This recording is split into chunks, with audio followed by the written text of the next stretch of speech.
आप और हम कई बार इक्विटी शेयर मार्केट में काम तो करते हैं, पर हमें टैक्सेशन के बारे में नहीं पता होता। हमें नहीं पता होता कि इंट्राडे की ट्रेड्स किस तरीके से टैक्स होती है, पोजिशनल ट्रेड्स किस तरीके से टैक्स होती है, सेट ऑफ हम क्या कर सकते हैं, कैसे कर सकते हैं, कब कर सकते हैं, टैक्स ऑडिट कब अप्लाई हो जाती है, टैक्स ऑडिट करनी चाहिए नहीं करनी चाहिए, बहुत सारे क्वेश्चंस हैं और कई बार हमें इसकी वजह से बाद में बहुत बड़ी पेनल्टी भी लेनी पड़ती है।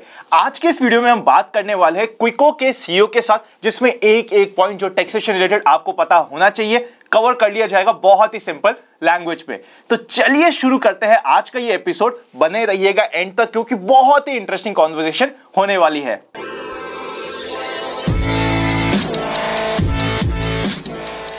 विश्वजीत, सबसे पहले आपका इन्वेस्ट आज पर कल की फैमिली में स्वागत है सर, वेलकम है। Thank you very much, Anant. I was so looking forward to this. आपके जितने यंग टैलेंट और जो इंटरनेट का रियल पावर है, राइट, डेमोक्रेटाइजिंग द रीच, वो उसका क्लासिक एग्जांपल हो। We really love the content that you build and I am super excited to be here today with. Thank you so much for the appreciation sir.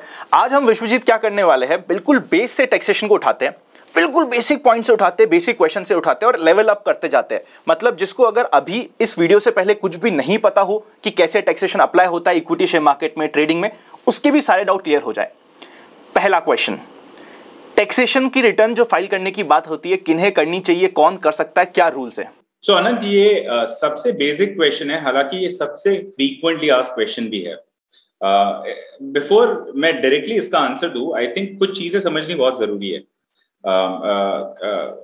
काफी हमारे पास customers आते हैं जो हमें पूछते हैं कि मेरी इनकम सिचुएशन फलाना फलाना है, क्या मुझे टैक्स रिटर्न फाइल करना पड़ेगा या क्या मुझे टैक्स पे करना पड़ेगा।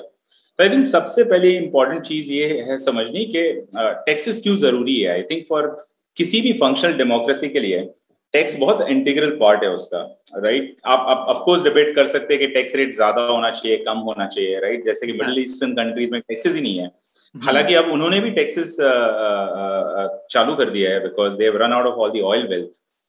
बट यूरोप जो काफी सोशलिस्ट है, जहाँ पे टैक्स रेट्स बहुत ही ज्यादा है, या यूएस में चले जाओ तो वहां पे एक वो लिबरल थॉट प्रोसेस है, वहां पे भी टैक्सेस काफी ज्यादा है। तो टैक्सेस बहुत इंपॉर्टेंट पार्ट है बिकॉज इसी से गवर्नमेंट को रेवेन्यूज मिलती है जो infrastructure, defence, health care, education में स्पेंड करती है। जस्ट लाइक आप और मेरी मॉम को हाउस मनी चाहिए, राइट, मंथली बजट चाहिए, जस्ट लाइक किड्स को पॉकेट मनी चाहिए, वैसे ही गवर्नमेंट नीड्स दिस फंड्स ताकि गवर्नमेंट गवर्नेंस कर सके, राइट। नाउ एक बहुत इंपॉर्टेंट डिफरेंस समझना जरूरी है, टैक्स पे करना एंड टैक्स रिटर्न फाइल करना। आई थिंक टैक्स पे करना इज नॉट ऑप्शनल। जहां पे भी आपकी इनकम टैक्सेबल स्लैब रेट्स में फॉल होती है तो वहां पे आपको टैक्स पे करना पड़ेगा। However, अगर आपकी इनकम बेसिक एग्जेम्पशन लिमिट से कम है, let's say 2.5 lakh rupees basic exemption है, अगर आपकी इनकम उससे कम है तो आपको टैक्स रिटर्न फाइल करने की कोई जरूरत नहीं है। लेट्स से अगर आप सर्टेन एज से ज्यादा हो, आप सीनियर सिटीजन हो, वेरी सीनियर सिटीजन हो, तो कहीं कहीं पे वैसे भी एग्जेम्पशन के प्रोविजंस है कि वहां पे आपको इनकम टैक्स रिटर्न फाइल करने की जरूरत नहीं है। हाउएवर, मेरे पास जो भी कस्टमर्स आते हैं उनको मैं इनवेरिएबली एडवाइस देता हूं कि आपकी इनकम चाहे बिलो बेसिक एग्जेम्पशन हो या अबो बेसिक एग्जेम्पशन हो, आपको invariably income tax return file करना चाहिए। There are few logics to it. Somebody will say कि भाई नहीं, आपका कंप्लायंस ठीक रहेगा, इनकम टैक्स डिपार्टमेंट आपको परेशान नहीं करेगा। That is not my reasoning. जो मैं बोलता हूं ये कि जब आप इनकम टैक्सेस फाइल करते हो तो एक आपको पर्सनल फाइनेंशियल प्लानिंग की अवेयरनेस आती है कि आपकी इनकम्स क्या है, आपके आउटगोस क्या है, आप टैक्स कितना पे कर रहे हो, आप टैक्स सेव कर रहे हो कि नहीं कर रहे हो, राइट। ये जानना बहुत जरूरी है। लास्ट ईयर एक इनकम टैक्स के स्टेट्स के हिसाब से 27,000 करोड़ अनक्लेम्ड टैक्स क्रेडिट थे। ये अनक्लेम्ड क्यों थे? बिकॉज आपके और मेरे जैसे टैक्स पेयर्स के जिनका टीडीएस डिडक्ट हुआ था या जिन्होंने एडवांस टैक्स पे किया था या सेल्फ असेसमेंट टैक्स पे किया था, बट हमने टैक्स रिटर्न फाइल करने में थोड़ी आलस दिखा दी। हमने रिटर्न फाइल करके वो क्रेडिट्स क्लेम नहीं की। तो वो इसी रीजन से वी एडवाइज आवर कस्टमर कि भैया जरूर से इनकम टैक्स रिटर्न फाइल करो। अगर हेल्प चाहिए तो किसी की हेल्प लो, ऑनलाइन प्लेटफॉर्म से जिसके थ्रू आप फाइल कर सकते हो। बहुत इजी हो गया इनकम टैक्स रिटर्न फाइल करना। वीजा एप्लीकेशंस के लिए, क्रेडिट कार्ड एप्लीकेशंस के लिए, अगर आपको होम लोन चाहिए, राइट, तो इन सारी चीजों के लिए इनकम टैक्स रिटर्न मांगे जाएंगे आपसे। So we advise all our customers कि you should be filing income tax. So मतलब अगर आप टैक्सेबल लिमिट्स में आ रहे हो तब तो आपको फाइल करना कंपल्शन हो ही गया है, तब तो आपको फाइल करना ही पड़ेगा। पर अगर नहीं भी आ रहे, एज अ गुड प्रैक्टिस आप रख सकते हो कि आप फाइल कर रहे हो पहले से। राइट, नो बिल्कुल सही बात है। वो बोलते हैं ना कि साम दाम दंड भेद। सो इनकम टैक्स डिपार्टमेंट के पास वो सारे जरिए है, राइट। आज इनकम टैक्स डिपार्टमेंट के पास डेटा हर जगह से आ रहा है। अगर आप क्रेडिट कार्ड्स पे परचेस कर रहे हो तो वो डेटा रिपोर्ट हो रहा है through banks, through their is something called annual information report के थ्रू। अगर आप ट्रेडिंग या इन्वेस्टिंग कर रहे हो तो थ्रू एक्सचेंजेस एंड सेबी के थ्रू वो डेटा रिपोर्ट हो रहा है इनकम टैक्स डिपार्टमेंट। आज हर एक चीज आधार से कनेक्टेड है।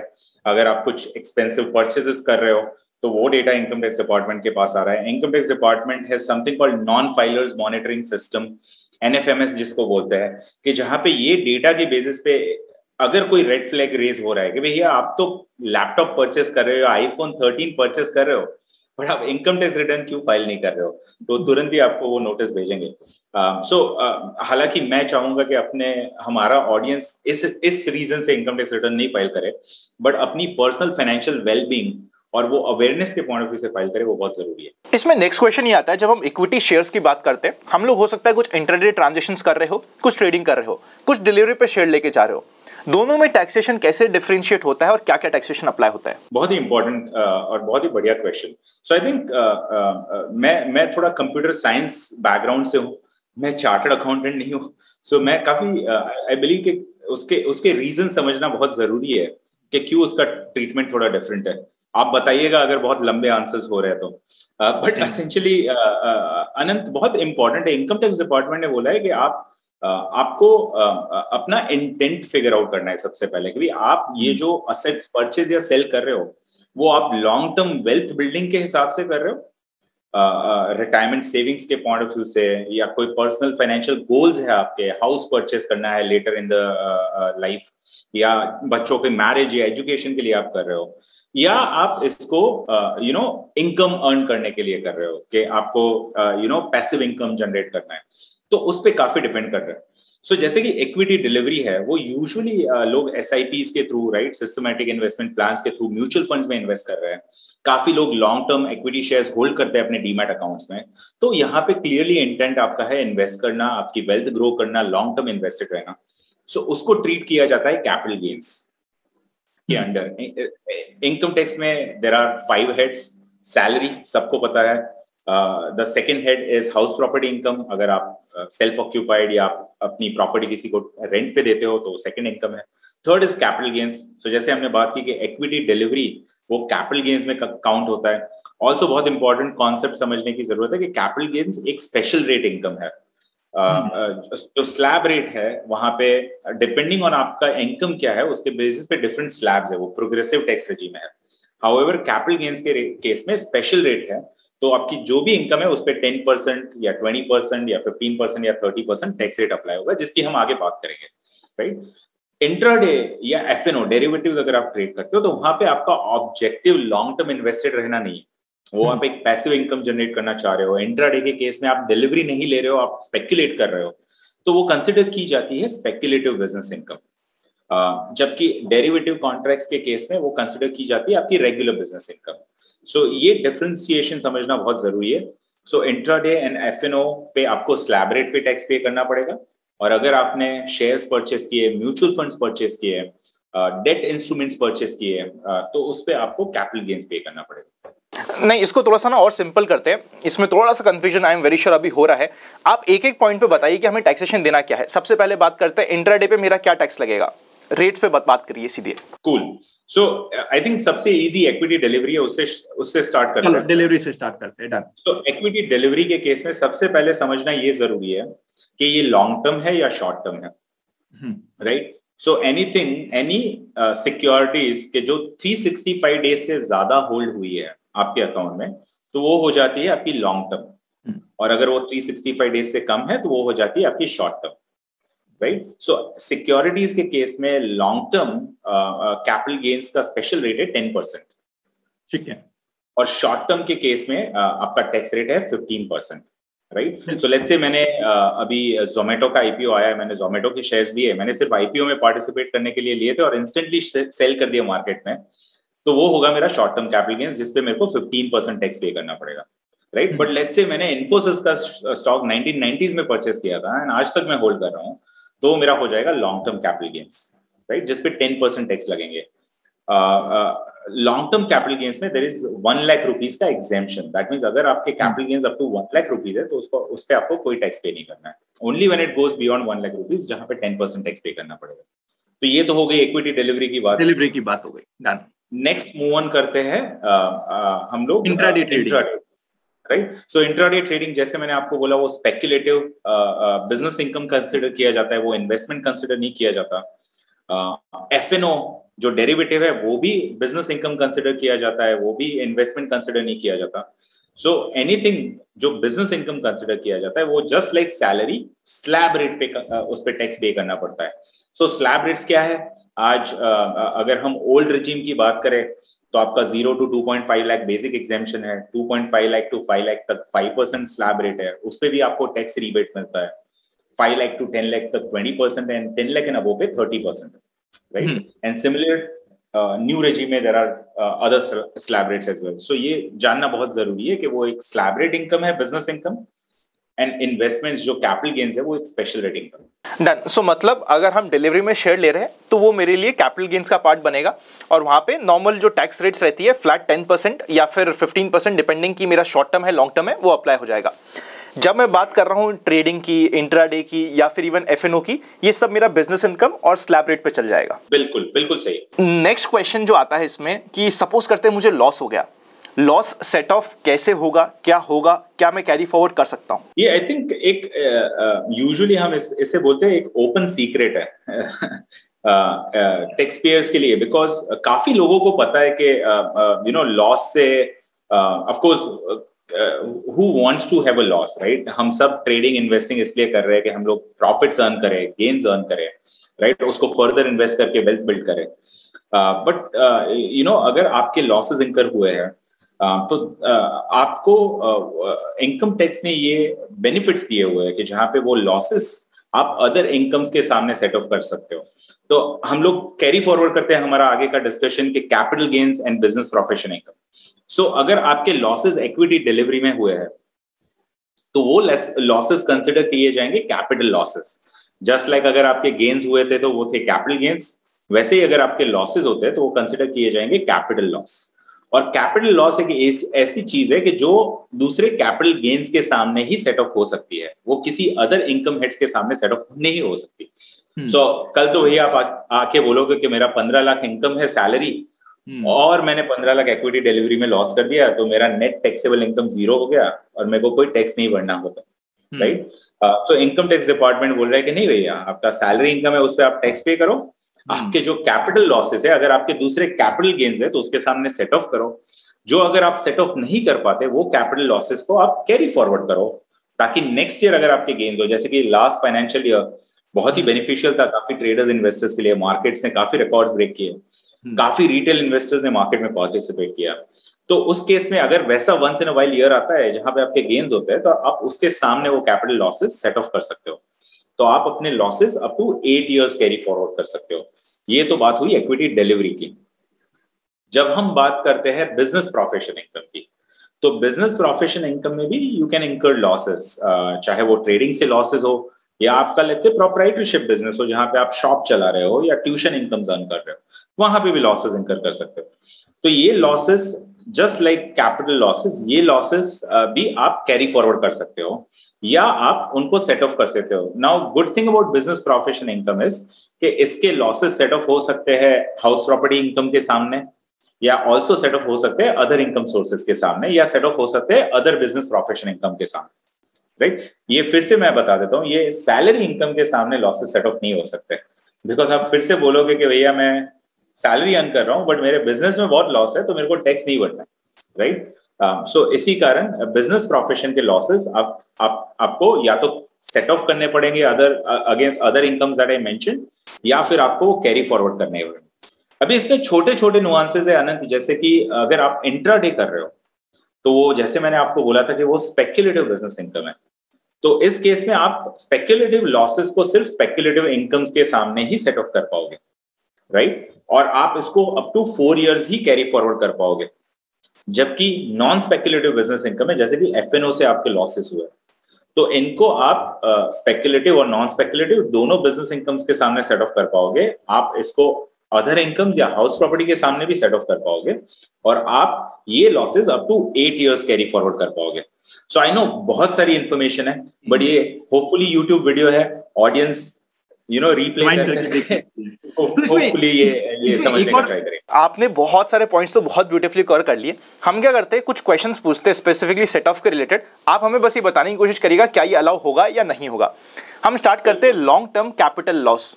मेरा लॉन्ग टर्म कैपिटल लॉस हो गया है, मैंने कुछ शेयर बाय किया था, उसकी वैल्यू टूट गई है, वो डिलीवरी में मेरे पास शेयर था, लॉन्ग टर्म हो चुका है। क्या वो शॉर्ट टर्म कैपिटल गेन, चाहे वो डेट हो चाहे इक्विटी हो, उससे सेट ऑफ अलाउ होगा या नहीं होगा? ये बहुत ही बढ़िया क्वेश्चन है। सो ये जो नुआंसेस की हम लोग बात कर रहे थे, right? So long term gains या long term losses can only be set off against other long term gains. However, अगर शॉर्ट टर्म के आपके लॉसेस है तो they can be set off against other short term gains और long term gains as well.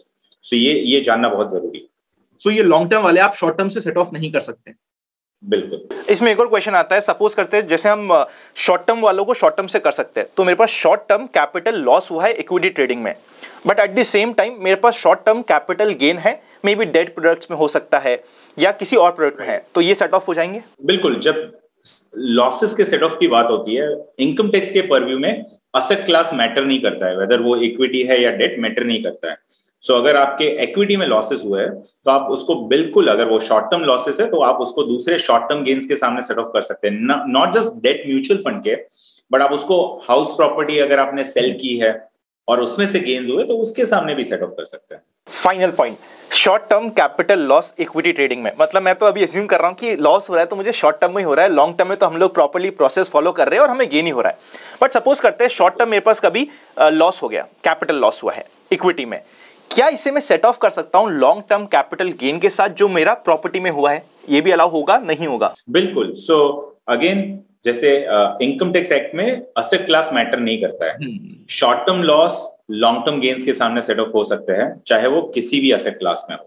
पर long term short term के against में नहीं हो सकते? लॉन्ग टर्म शॉर्ट टर्म के अगेंस्ट में नहीं हो सकते, चाहे वो इक्विटी डिलीवरी के लॉन्ग टर्म गेन्स हो और इक्विटी डिलीवरी के लॉन्ग टर्म लॉसेस हो, एंड इक्विटी डिलीवरी के शॉर्ट टर्म गेन्स हो, वो सेट ऑफ नहीं हो सकते। और सर पता है इसमें बड़ा ही एक इंटरेस्टिंग पॉइंट है, ऐसा होने का ना, एक इनकम टैक्स एक बहुत इंटरेस्टिंग पॉइंट है, मैं शेयर करता हूं सर। उसमें क्या होता है, जब लॉन्ग टर्म लॉस होता है उसको हम मानते हैं कि वो लॉन्ग टर्म कैपिटल गेन के बराबर है। सपोज करते हैं गेन होता है मेरे को लॉन्ग टर्म कैपिटल गेन, तो 10% टैक्सेशन लगता है, तो लॉस में भी हम मान के चलते हैं कि चलो 10% का लॉस हुआ।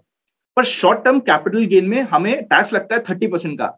सो यहाँ पे गवर्नमेंट बोलती है कि यार तुम लॉस तो 10% वाला है, उसको तुम 30% के अगेंस्ट सेट ऑफ नहीं कर सकते, इसीलिए कभी भी लॉन्ग टर्म को शॉर्ट टर्म का अलाउ नहीं करते। बिल्कुल। अब आपको और मेरे को दोनों को पता है कि इनकम टैक्स एक्ट इतना कॉम्प्लिकेटेड क्यों है, बिकॉज ऐसे छोटे छोटे बहुत सारे नुआंसेस है, बट ये बहुत ही इंटरेस्टिंग एनेक्डोट आपने शेयर किया। अब इससे आगे चलते हैं, लॉस से आगे चलते हैं, प्रॉफिट की बात करते हैं टैक्स ऑडिट की। किसे करानी होती है, कब करानी होती है और क्यों करानी होती है? ये टैक्स ऑडिट एक बहुत ही मिस्टिकल थिंग है। आई थिंक काफी ट्रेडर्स इन्वेस्टर्स के लिए काइंड ऑफ ब्लैक बॉक्स है। इनको लगता है कि मैं अपने अकाउंटेंट को, मेरे काफी फ्रेंड्स अकाउंटेंट है, राइट? सो उन्हें लगता है कि मैं अकाउंटेंट को कुछ ये 4-5 डॉक्यूमेंट्स दे दूंगा और सडनली मैजिकली मेरे को पता चलेगा कि टैक्स ऑडिट एप्लीकेबल है कि नहीं। हाउएवर बहुत सिंपल है ऑडिट का कॉन्सेप्ट भी।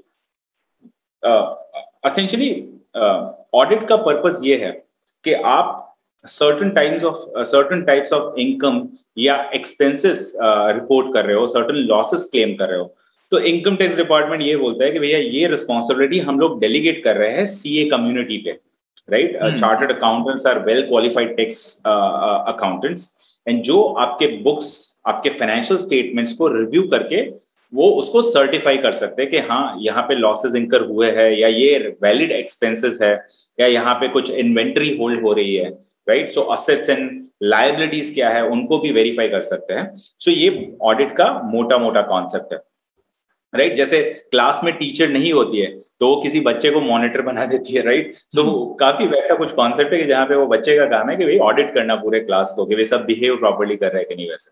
So just like that, chartered accountants essentially are representatives or proxies for government of India, कि जो आपके books of accounts या financial statements देख के वो आपको सर्टिफाई करके देंगे आपके बुक्स ऑफ अकाउंट्स, जिसको ऑडिट बोलते हैं। नाउ काफी कंफ्यूजिंग बात ये होती है कि ऑडिट एप्लीकेबल कब होती है, राइट? और ये काफी टैबू सब्जेक्ट है, because ICI code of conduct के हिसाब से आप एडवाइस नहीं दे सकते उस पर, right? But however it's very important to understand कि यू नो ऑडिट के रूल्स क्या है। सो बहुत ही सिंपल रूल है, अगर आपका प्रॉफिट आपके टर्नओवर से 6% या उससे कम है, राइट? समझ लीजिएगा, अगर आपका प्रॉफिट आपके टर्नओवर से 6% या उससे कम है, इसका मतलब है 2% प्रॉफिट हो सकता है, 5% प्रॉफिट हो सकता है, या लॉस भी हो सकता है। तो उस केस में टैक्स ऑडिट करवाना नेसेसरी है, राइट? ये नंबर 1 रूल हुआ कि अगर आपका प्रॉफिट आपके टर्नओवर से 6% या उससे कम है तो आपको ऑडिट करवाना जरूरी है। दूसरा रूल ये है कि अगर आपका टर्नओवर सर्टेन लिमिट से ज्यादा है तो आपको ऑडिट करवाना जरूरी है। ये 2 अगर आप कॉन्सेप्ट समझ लोगे तो सब कुछ इजी हो जाएगा। नाउ ये टर्नओवर, ये कंफ्यूजन कहां पे होता है कि ये turnover income tax department year over year change करता है या एडजस्ट करता है, राइट? सो जो लास्ट ईयर 5 करोड़ था वो इस साल रिलीफ देके 10 करोड़ किया गया है। सो अगर आपका टर्नओवर 10 करोड़ से ज्यादा है, टर्नओवर की बात हो रही है, प्रॉफिट की बात नहीं हो रही है, अगर आपका टर्नओवर 10 करोड़ से ज्यादा है तो आपको अपने बुक्स ऑफ अकाउंट्स ऑडिट करवाने पड़ेंगे। आपके फाइनेंशियल स्टेटमेंट्स एंड जिसको हम पीएनएल एंड बैलेंस शीट बोलते हैं वो ऑडिट करवाने पड़ेंगे। या अगर आपका प्रॉफिट 6% से कम है तो आपको ऑडिट करवाना पड़ेगा। ये बहुत ही सिंपल फॉर्मूला है। विश्वजीत सर, इसमें एक पॉइंट आता है कि अगर हम प्रिजम्पटिव टैक्सेशन रेट वाले सिस्टम में चल जाते हैं कि हमने तो एक फ्लैट टैक्स पे कर दिया, तो क्या वो हमारे लिए एक वे आउट हो सकता है कि हमें टैक्स ऑडिट ना करानी पड़े? Again very good point. So काफी हमारे पास ट्रेडर्स इन्वेस्टर्स आते हैं, बिकॉज काफी हमारे प्लेटफॉर्म पे काफी इन्वेस्टर फ्रेंडली प्लेटफॉर्म हमने बनाया, और ये बहुत ही कॉमन क्वेश्चन है। प्रिजम्पटिव टैक्सेशन स्कीम क्या है कि गवर्नमेंट ने बोला कि अगर आप स्मॉल बिजनेस ओनर हो और आपको ये बर्डन नहीं चाहिए फाइनेंशियल स्टेटमेंट्स प्रिपेयर करने का, बिकॉज गवर्नमेंट चाहेगी कि आप अपने बिजनेस पे फोकस करो, कंप्लायंसेस पे नहीं, राइट? तो अगर आपको ये बर्डन नहीं चाहिए फाइनेंशियल स्टेटमेंट्स मेंटेन करने का या बुक्स ऑफ अकाउंट्स मेंटेन करने का, तो अगर आप चाहो तो आप 6%, मिनिमम 6% या व्हाटएवर इज एक्चुअल, उतना प्रॉफिट अगर आप क्लेम करो और उस पर टैक्स पे कर दो तो आपको बुक्स ऑफ अकाउंट्स मेंटेन करने की बिल्कुल जरूरत नहीं है। फिर से मैं रिपीट कर देता हूं, अगर आप मिनिमम 6% या व्हाटएवर इज एक्चुअल प्रॉफिट ये अगर आप क्लेम कर रहे हो तो आप प्रिजम्पटिव टैक्सेशन स्कीम में ऑप्ट करके आपको कोई जरूरत नहीं है कि आप अपने बुक्स ऑफ अकाउंट्स मेंटेन करो या फाइनेंशियल स्टेटमेंट। इस केस में आप एक simple ITR form 4 form file करोगे rather than more complex ITR 3 form जो कि रेगुलर बिजनेस इनकम के केस में आप फाइल करोगे, राइट? सो काफी लोग ये प्रिजम्पटिव इनकम का बेनिफिट, प्रिजम्पटिव टैक्सेशन स्कीम का बेनिफिट लेना चाहते हैं। हाउएवर वहां पे एक बहुत इंपॉर्टेंट जो हमने आगे बात की कि लॉसेस और लॉसेस का ट्रीटमेंट, वहां पे आपको थोड़ा सावधान रहना पड़ेगा, बिकॉज प्रिजम्पटिव टैक्सेशन स्कीम में आप लॉसेस क्लेम नहीं कर सकते। जैसे मैंने बोला, the basic requirement is minimum 6% आपको प्रॉफिट क्लेम करना पड़ेगा। सो अगर आपके काफी लॉसेस है जिसको आप कैरी फॉरवर्ड करना चाहते हो और नेक्स्ट ईयर्स में सेटअप करना चाहते हो, तो उस केस में तो आपको ITR 3 फॉर्म फाइल करना पड़ेगा और सारा डेटा रिपोर्ट करना पड़ेगा। बट अगर आपके नॉमिनल लॉसेस है, हमारे पास काफी सारे ट्रेडर्स आते हैं जो काफी स्मॉल कैपिटल के साथ ट्रेड करते हैं, उनके काफी नॉमिनल लॉसेस होते हैं कि भैया मेरा 2000 या 5000 या 50,000 रुपीज का लॉस है, तो मैं 10,000 रुपीज टैक्स ऑडिट और इनकम टैक्स रिटर्न पे क्यों स्पेंड करूं? तो उस केस में आप प्रिजम्पटिव टैक्सेशन स्कीम ऑप्ट करके आपके लॉसेस को फॉरगो करके 6% इनकम पे आप टैक्स पे कर दो एंड आपको ऑडिट करवाने की बिल्कुल जरूरत नहीं। मतलब विदाउट ऑडिट मेरे लॉसेस कैरी फॉरवर्ड नहीं हो सकते?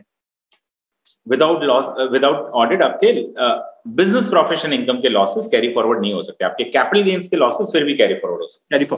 और इसमें जो प्रिजम्पटिव टैक्सेशन होता है उसकी मैक्सिमम लिमिट क्या होती है कि इतना मेरा गेन होगा तभी मैं आ पाऊंगा? सो प्रिजम्पटिव टैक्सेशन स्कीम अगेन ये स्कीम स्मॉल बिजनेस ओनर्स के लिए लाई गई है।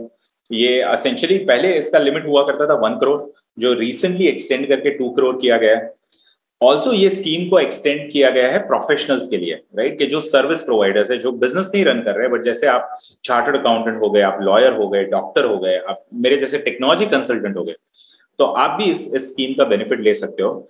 और वहां पे लिमिट है 50 लाख रुपीज। तो अगर आपका turnover up to 50 lakh rupees है तो वहां पे आप बट एक थोड़ा कैवियट वहां पे ये है कि अगर आप प्रोफेशनल हो और आप प्रिजम्पटिव का बेनिफिट ले रहे हो तो आपको 50% ऑफ योर टर्नओवर आपका इनकम होगा, मानना पड़ेगा, नॉट के 6%। ये क्यों है कि गवर्नमेंट अज्यूम कर रही है कि प्रोफेशनल के केस में आप प्योरली अपनी स्किल सेट्स के ऊपर कमा रहे हो, तो वहां पे आपके कोई एक्सपेंसेस नहीं है, रॉ मटेरियल के एक्सपेंसेस नहीं है, या इन्वेंट्री के एक्सपेंसेस नहीं है, तो हेंस वहां पे आपको 50% इनकम क्लेम करनी पड़ेगी वर्सेस बिजनेस के केस में 6% income. Superbly explain sir. Sir towards the end एक क्वेश्चन जो हम लोग काफी लोग करने की कोशिश करते हैं, क्या मैं मेरी इनकम अपनी वाइफ को किसी तरीके से गिफ्ट कर दूं, ट्रांसफर कर दूं और वाइफ के अकाउंट पे ट्रेडिंग स्टार्ट कर दूं, तो क्या वो कहीं मेरे से क्लब तो नहीं हो जाएगी, या क्या रूल्स अप्लाई होंगे? बहुत ही अच्छा क्वेश्चन है। इसमें काफी सारे हिडन क्वेश्चंस थे, तो मैं इनको काइंड ऑफ एक एक करके आंसर करना चाहूंगा। सो फर्स्ट ऑफ ऑल, अगर आपकी वाइफ का डीमैट अकाउंट है, दैट मीन्स उनके पैन पे वो डीमैट अकाउंट ओपन हुआ है, एंड दैट मीन्स वो डीमैट अकाउंट में जो भी ट्रेडिंग एक्टिविटी होती है वो और उसके कॉन्सिक्वेंशियल जो भी टैक्सेस है वो उनके पैन के साथ एसोसिएटेड है। दैट मीन्स आपको उनका टैक्स रिटर्न फाइल करना पड़ेगा और उनके टैक्सेस पे करने पड़ेंगे। इट डजंट मैटर कि अगर आप ऑपरेट कर रहे हो वो डीमैट अकाउंट, राइट, उससे कोई फर्क नहीं पड़ता है। There is lot of people जो हमारे पास आते हैं कि जो पेरेंट्स के डीमैट अकाउंट से ट्रेडिंग कर रहे हैं या स्पाउसेस के डीमैट अकाउंट से ट्रेडिंग कर रहे हैं, तो इस केस में ये ऑल्सो टैक्स प्लानिंग के पॉइंट ऑफ व्यू से बहुत ही बेनिफिशियल है कि जहां पे आप, बिकॉज लेट्स से आपने गेन्स किए बट आपने मल्टीपल अकाउंट से गेन्स किए, तो उस केस में आपको आपका इफेक्टिव टैक्स रेट भी आप कम ला सकते हो, because after certain income surcharge आपको चार्ज होता है। सो 10 लाख से ऊपर इनकम चली जाती है तो 30% स्लैब रेट चार्ज होता है। तो इन सारी चीजों को मैनेज करने के लिए काफी टाइम हमने देखा है कि भाई आप मल्टीपल आप आपकी स्पाउस के अकाउंट से और आपके अकाउंट से ट्रेडिंग कर सकते हैं। सो ऐसा कोई दिक्कत नहीं है, बट आप रूल्स का ध्यान रखो तो कहीं भी कोई दिक्कत नहीं है। बिल्कुल, आप जिस अकाउंट में वो ट्रेडिंग हुआ है, जिसका पैन है, उसका इनकम टैक्स रिटर्न फाइल करो, आप as per rule taxes calculate करके डिपॉजिट करो गवर्नमेंट के पास। Superb sir. Sir thank you so much for coming and discussing everything. सभी व्यूअर्स की रेफरेंस के लिए मैंने क्विको का लिंक डिस्क्रिप्शन में डाल दिया है। जितने भी आपको टैक्सेशन रिलेटेड बाय चांस कुछ क्वेश्चन हो, कुछ क्वेरी हो, आप चेक करना चाहते हो तो सीधा जाके आप लिंक पे चेकआउट कर सकते हो, आपको सारे के सारे अपने सवालों के जवाब मिल जाएंगे। Thank you so much sir for coming and discussing everything for us. Thank you very much Anant for having me here, and जब भी आप टैक्सेस के बारे में डिस्कस करो, आई होप कि हमें बुलाओ और हम इसी तरह क्वेश्चंस के आंसर करते रहें। Surely, sir. Thank you so much for your time. Means a lot. Thank you very much.